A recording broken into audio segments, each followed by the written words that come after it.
হ্যাঁ,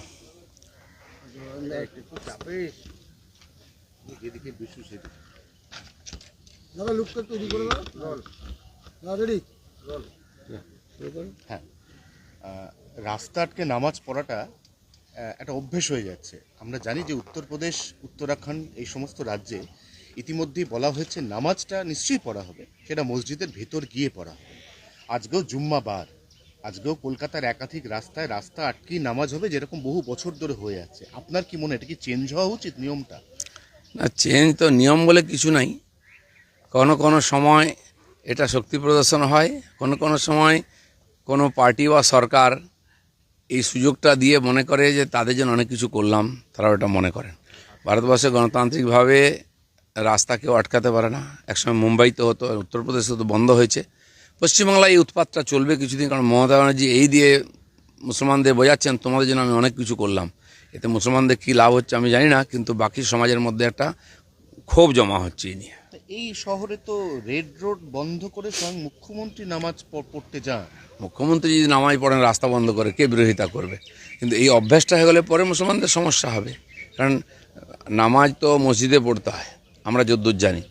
বিশেষ উৎসব পরব হলে হয়তো সংখ্যা বেশি হয়, তখন তাদের জন্য ঈদগাহ আছে আলাদা, বা কোনো মাঠের অনুমতি নিয়ে সেখানে তারা করে এসছেন। কিন্তু রেড রোডে নামাজ পড়ার অধিকারে যদি পড়ে যায়, পরে যদি এটা কোনো কারণে বন্ধ হয়, তখন সমস্যা হবে। উত্তরবঙ্গে আপনাদের ভাঙন, রক্তক্ষরণ অব্যাহত। গতকাল উত্তরবঙ্গে আপনাদের স্ট্যান্ডিং এমএলএ তিনি দল ছেড়ে তৃণমূল জয়েন করলেন। তিনি বিজেপির কার্যকর্তা ছিলেন না, তিনি গজমুর কার্যকর্তা ছিলেন। চিরদিন তার বক্তব্য আপনি দেখে আসুন, তিনি বিজেপির আইডিওলজির পক্ষে বলেন না। তাকে সতর্কও করা হয়েছে।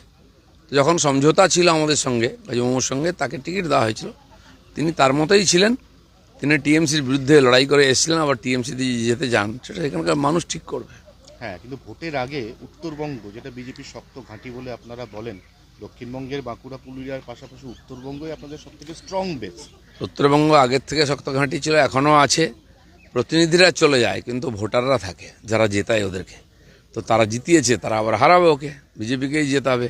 তো একাধিকবার হয়েছে এরকম। দাদা, এসআইআর প্রক্রিয়া শেষ হয়ে গেলেই রাজ্যের নির্বাচনের নির্ঘণ্ট ঘোষণা হয়ে যাবে। এই অবস্থায় আপনি, যিনি খড়গপুরের প্রার্থী হওয়ার ব্যাপারে বরাবর খুব ভোকাল, বরাবর বলে এসছেন যে আপনার খড়গপুর হচ্ছে সবথেকে প্রিয় জায়গা, এখনো পর্যন্ত কি আলোচনা হয়েছে? আপনাকে কোথায় টিকিট দেওয়া হতে পারে? কারোর সঙ্গে কোনো আলোচনা হয়নি। তার জন্য বডি আছে, জেলা থেকে নির্ণয় নেওয়া হয়, প্রদেশ থেকে, আর সর্বোচ্চ নির্ণয় হয় পার্লামেন্টারি বোর্ডে। পার্লামেন্ট বা অ্যাসেম্বলি ইলেকশনে তারা ঠিক করেন। আর পার্টির সেই সিস্টেম অনুযায়ী যখন পার্টির লিস্ট ক্লিয়ার হবে, ওটাই ফাইনাল। তার আগে কোনো কিছু কথাবার্তা ফাইনাল এসব চর্চা তো সব জায়গায় চলছে। যারা অথরিটি আছেন, কমিটিতে আছেন, তারা ডিসিশন নেন, তারা নাম পাঠান, সেসব প্রক্রিয়া চলছে। এই বৌদি ড্রপ বক্সে ফেলেছেন নিজের প্রার্থী হওয়ার ইচ্ছা 3 জায়গায়, এখনো পর্যন্ত সেটা নিয়ে কোনো ফিডব্যাক পেয়েছেন? মানে কেউ সেটা পড়েছে বা না, কোনো ফিডব্যাকের প্রশ্নই নেই। যত নাম এসছে সেগুলো লিস্ট করছেন, আর সেটা নিয়ে আলোচনা হবে। যে যোগ্য মনে হবে পার্টি তাকে প্রার্থী করবে। আমার যতদূর জানা আছে, একজ্যাক্ট সংখ্যা বলতে পারবো না, প্রায় 3,500 নাম ড্রপ বক্সে পড়েছে, আর বেশিও হতে পারে। তার মধ্যে আমার স্ত্রী, তিনি পার্টির পুরনো কর্মী, অনেকে যেমন নাম দিয়েছে, উনিও নিজের ইচ্ছা জাহির করেছেন যে আমিও ভোট লড়তে চাই। পার্টি যোগ্য মনে করলে তাকে টিকিট দেবে, নাহলে দেবে না। আপনার সবুজ সংকেত রয়েছে? না, আমি তো ওনাকে বলিনি যে তুমি রাজনীতি করতে পারবে না, তুমি রাজনীতি করো, তোমার ইচ্ছা মতো করবে, নিজের জোরে করবে, পার্টি বাকি ডিসিশন নেবে। হ্যাঁ, কিন্তু স্বামী স্ত্রী দুজনেই যদি প্রার্থী হয়ে যায়, মানে সংসারটা সামলাবে কি? আমাদের আবার সংসার কি, সামলাবার জন্য লোক আছে, মা আছেন বাড়িতে।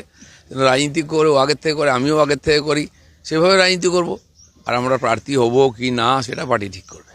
ধরুন দুজনেই প্রার্থী হলেন, দুজনেই জিতেও গেলেন, কি হবে তখন? দুজনের আলাদা আলাদা সংসার ছিল, এক হয়েছে, আবার দুজনে লড়াই করবে, পার্টির কর্মীরা লড়াই করবেন, তারা পার্টির নেতাদেরকে জেতান, নিজেকেও জেতে না। কি পেছাবে চূড়ান্ত ভোটের তালিকা প্রকাশের দিন, মানে এসআইআর নিয়ে যেটা হচ্ছে? এখনও আমার যেটা মনে হলো, খবরে শুনলাম প্রায় 85 লাখ লোকের ভাগ্য এখনও ঝুলে আছে। তার মধ্যে 50 লাখ লোকের তো কোনো তথ্যই আসেনি, আসার সম্ভাবনা কম, কারণ এরা সব ফলস ভোটার, জোর করে ভোটার করা হয়েছে।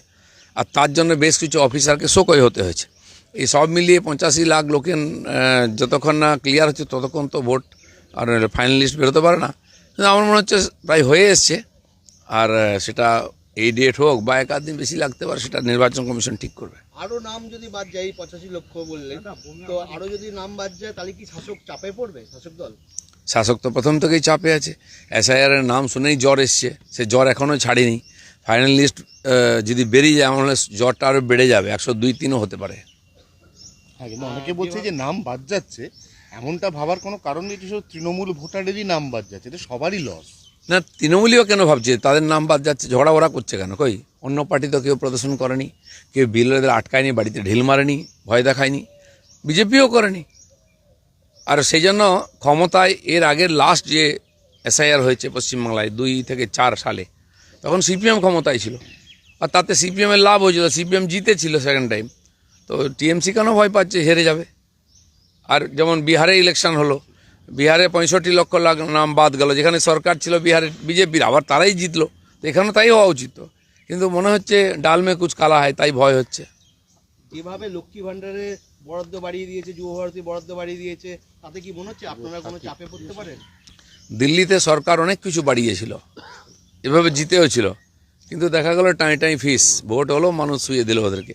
তো সেই জন্য মানুষ এত বোকা নয় যে 2-4 টাকা নিয়ে ভোট দিয়ে দেবে। টাকা নেবে, ভোট যেখানে দেওয়া সেখানে দেবে।